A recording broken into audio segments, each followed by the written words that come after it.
দর্শক ও শ্রোতাবৃন্দ, আমি মোহাম্মদ সুলাইমান কবির আপনাদের সকলকে জানাচ্ছি বিডিএসটিআই পক্ষ থেকে অভিনন্দন। বিডিএসটিআই টিউটোরিয়াল থেকে আপনারা কমপ্লিট ওয়েব ডিজাইন শিখে নিন, ঘরে বসে আয় করার সুযোগ নিন এবং বেকারত্ব দূর করুন, যা আউটসোর্সিং পদ্ধতিতে আয় করা সম্ভব।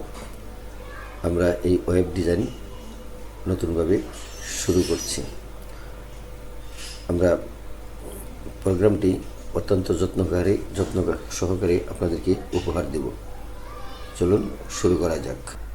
আমরা ওয়েব ডিজাইনে HTML এ কীভাবে কোড লিখে ওয়েব ডিজাইন করা যায় তার নিয়মাবলী বা সূত্রগুলি শিখছি। কিভাবে কোড করতে হয় তা হলো এই ওয়েব ডিজাইনের সূত্র। তাহলে আজকে আমরা 12তম পর্ব শুরু করব। ডেফিনেশনটা হলো নর্মাল ফন্ট থেকে একটু আলাদাভাবে প্রকাশ করার জন্য এই এলিমেন্ট ব্যবহার করা হয়। সাধারণত কোনো কিছুর ডেফিনেশন বা সংজ্ঞা উপস্থাপনের জন্য এই ট্যাগ ব্যবহার করতে হয়। এই ট্যাগের ফরম্যাট হচ্ছে DFN, less than greater than দিয়ে শুরু করতে হয়, মাঝখানে লিখতে হয়, তারপরে আবার less than backslash greater DFN greater than দিয়ে বের হয়ে আসতে হয়। তাহলে চলুন আমরা নোটপ্যাড ফাইলটি, উইন্ডোজ ফাইলটি ওপেন করি। আমরা এখানে নতুন একটা উইন্ডোজ ট্যাব খুলব, নিউ উইন্ডো খুলব। খোলার পর এটা আমরা আগেরটা ক্লোজ করে দেব। নতুনটাতে লিখব HTML দিয়ে শুরু করি, লেস দেন HTML। এটা লিখতেই হবে, না লিখলে HTML এর প্রোগ্রাম হবে না। তারপরে লিখব বডি। আমরা কোনো টাইটেল লিখব না, শুধু বডিটা লিখতেছি। তারপরে এন্টার দিয়ে লিখব এখন এ ওয়েব সাইট কমা also written as web site SITE। এটা একটু ফাঁকা দিলাম, ওয়েবসাইট, আবার কমা দেয়া, আবার ওয়েব ছোটো হাতের লিখি, আবার লিখি সাইট SITE, আবার একটা কমা, তারপর লিখব অর সিম্পলি সাইট, অর নিচে আসা যায় সিম্পলি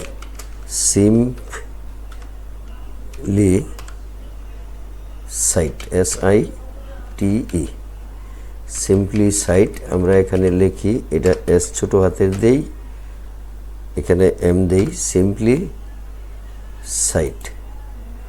সিম্পলি সাইট লিখে আমরা একটা কোলন দিব, একটা স্পেস দিয়ে কোলন দিই। তারপরে সূত্র লিখব DFN গ্রেটার দেন দিয়ে এখন লেখাটা লিখব আমরা is a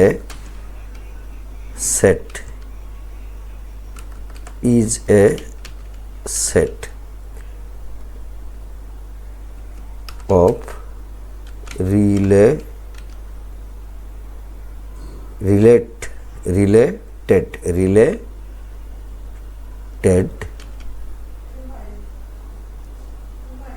related web, WEB web, PAGES web page লিখে আবার নিচে আসবো রিলেটেড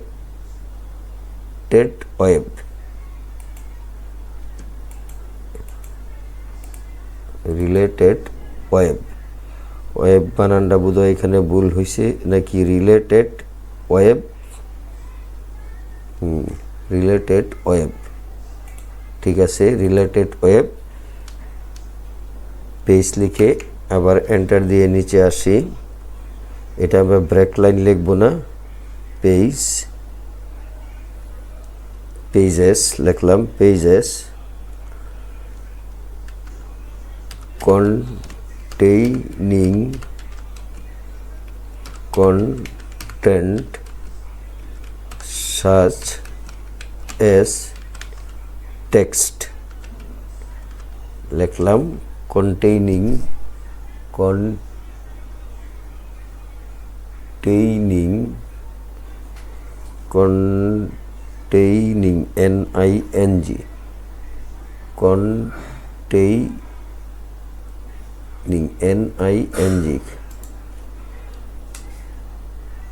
স্পেলিংটা কি এটা containing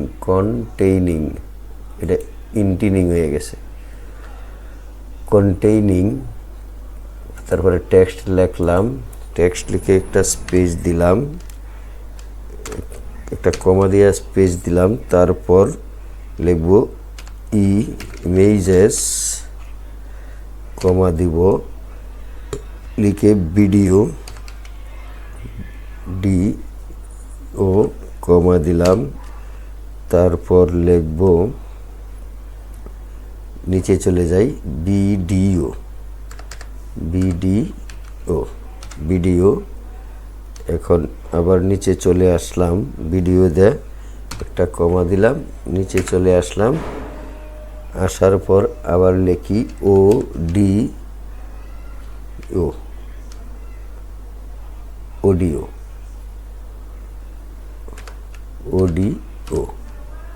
অডিও একটা কমা দিলাম লিখে লিখব ইটিসি মানে ইত্যাদি একটা ফুল স্টপ দিয়ে আমরা সূত্রটা ক্লোজ করব এখানে লেস দেন দিব লেস দেন দিয়ে একটা ব্যাকস্ল্যাশ দিব DFN দিব গ্রেটার দেন দিব অর্থাৎ কথা হলো এই ইস থেকে এই পর্যন্ত লেখাটা একটু ভিন্ন স্টাইলের হবে এটা একটু হেলানো ডান দিকে বা বলতে পারি কিছুটা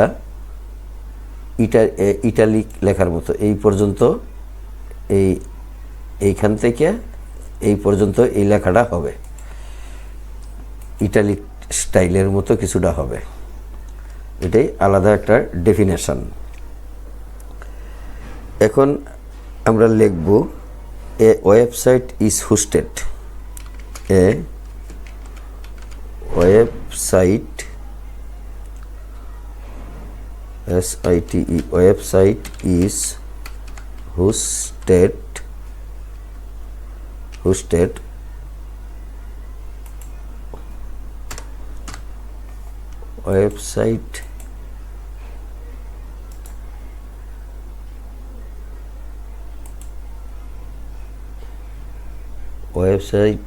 website is hosted বানানটা ভুল হয়েছে ওয়েবস SITE web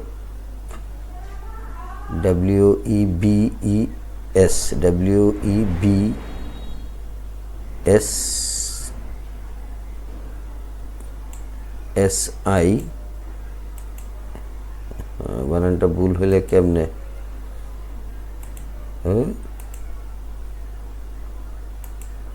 website is hosted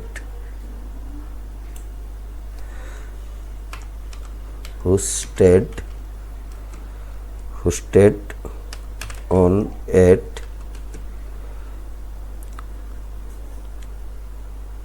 list LEAST list লিখে আবার নিচে আসি লিস্ট তারপরে লিখব আমরা one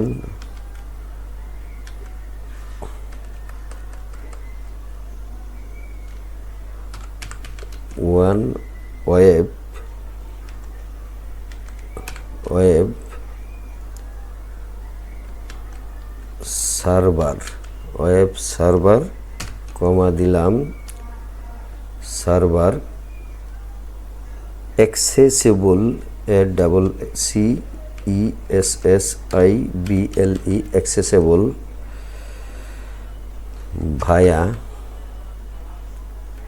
a network such as আমরা লিখব such as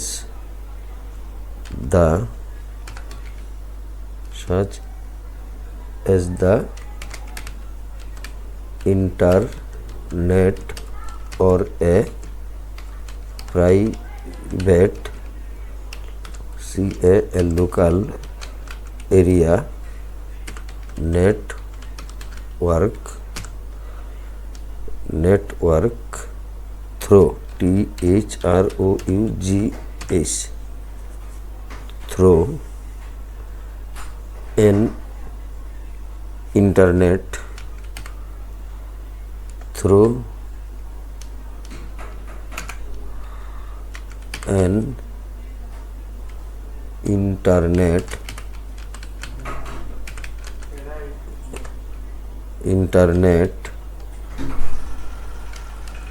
address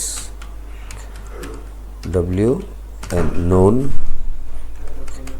NKN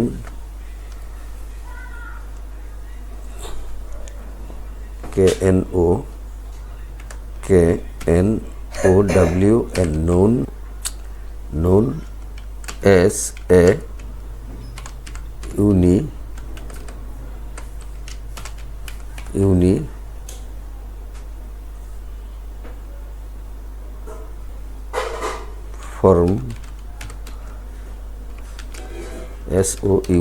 SOURCE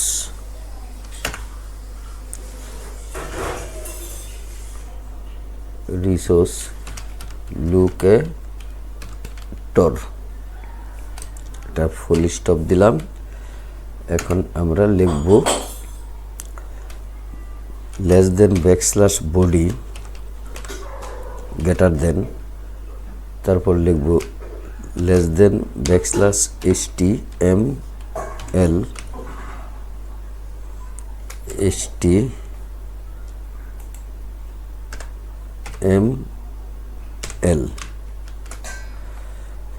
HTML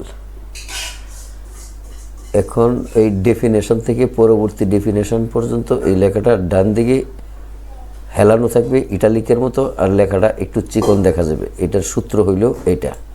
এখন ফাইলটা আমরা সেভ করি, সেভ করে ব্রাউজার দিয়ে ওপেন করে দেখি। তাহলে সেভ এজ দিলাম, আর এটাকে আমরা ডেস্কটপে নেই, ওয়েবে নেই। এখানে প্রোগ্রাম আছে বোধ 11টা, আমরা 12 নম্বর প্রোগ্রাম লিখব। এখন এটা 11 না 12, এটা একটু দেখা নেই। এটা কত নম্বর প্রোগ্রাম? 10, 11, এটা 12 নম্বর প্রোগ্রাম হবে। আমরা 12 নম্বর প্রোগ্রামটা সেভ করব। সেভ এজ দিয়ে আমরা ওয়েবে ক্লিক করি, ডেস্কটপের ওয়েবে ক্লিক করি, ওয়েব। এই যে 11 হইল এইটা, আমরা এখানে দিব 12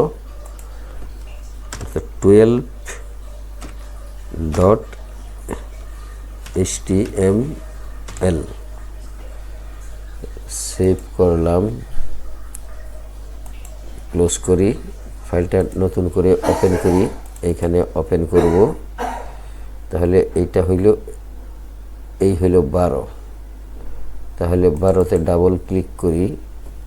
এখন আমরা এটা এইভাবে দেখতে পাচ্ছি। তাহলে দেখুন, এই ইস থেকে পরবর্তী এই ইটিসি পর্যন্ত এই লেখাটার স্টাইল একটু ভিন্ন রকমের, চিকন এবং ডান দিকে একটু হেলানো। এটাই হইল এই ডেফিনেশন ফর্মুলায় আমরা যে ডেফিনেশনটি শিখতেছি, সেই ডেফিনেশনে বিভিন্ন ওয়েবসাইটে এগুলা প্রয়োজন পড়ে এবং কাস্টমারের চাহিদা অনুযায়ী আপনার এইগুলা যেভাবে চাহিদা দেয় সেইভাবে আপনারা কাজ করতে হবে। সেই জন্য এই ডেফিনেশনগুলা বা সংজ্ঞাগুলা শেখা একান্ত প্রয়োজন। দেখুন, এই ইস থেকে এই পর্যন্ত এই লেখাটা একরকম, এই পর্যন্ত, আর বাকিগুলা অন্যরকম। আমরা তাহলে যে সূত্রটা প্রয়োগ করছি সেটার নাম হলো ডেফিনেশন এলিমেন্ট। এটা হইল এই ডেফিনেশনের একটা সংজ্ঞা। এই সংজ্ঞাটা দিয়েই এটা আমরা তৈরি করেছি। তাহলে আজকের মতো এখানেই শেষ করছি। যারা চ্যানেলটিতে নতুন আছেন তারা অনুগ্রহ করে চ্যানেলটি সাবস্ক্রাইব করে দিন, একটি বেল বাটনটি ওপেন করে একটি লাইক দিয়ে সাথে থাকুন। ভালো থাকুন, সুস্থ থাকুন। আসসালামু আলাইকুম।